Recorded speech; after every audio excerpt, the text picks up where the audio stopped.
of the most important aspects of a serve, and that's so because it literally starts the whole motion of the serve, and if the toss is off, everything else can go haywire from there. And the tip that I want to give today is a little bit of a different way of thinking about the ball toss. Instead of thinking of it as a toss with the hand, I actually think of it as a shoulder tilt. If I'm getting ready here to serve on the ad court, I will rest my racket. I like to use the back 3 fingers to rest the racket, which eases tension in my hitting arm. Some prefer to use the front 2 fingers. Others will even put the racket on their forearm. Any of these positions are fine, but the key here is to have a relaxed hitting arm for the rest position. When I come back, I want my tossing arm to come straight back, to come down toward my lead leg. Sometimes I see too much swaying of the arm in or out. Just have it nice and linear, straight back. The arms go down together. Now that as they're coming up together, I'm going to use this whole arm here as a lever coming from the shoulder joint to come up, and I'm going to release the ball at shoulder height.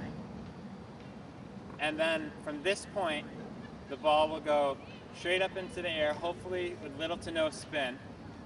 And it only needs to go about a foot or so higher than your fullest racket extension. Looks something like this.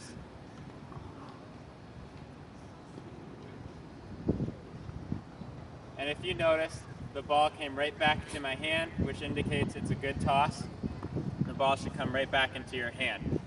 If the ball is too far in front or too far back, that can be tricky. Sometimes a common mistake that I'll see is players will think that if they toss in front and they jump out to the ball, they're going to get more power, this and that. Usually it just ends up that they're overextending their arm and they're reaching for the ball and they're losing a great source of power there. It looks again, I'll do an example once more. Back, up, and all I do is let go at shoulder height. By doing that, if you let go at shoulder height, then the ball is just going to go straight up. If you release a little early, it can go too far forward. If you release too high, it might go behind you. And any flicking motion to the hand, if you were to think of it as a toss, the ball could go around or behind you.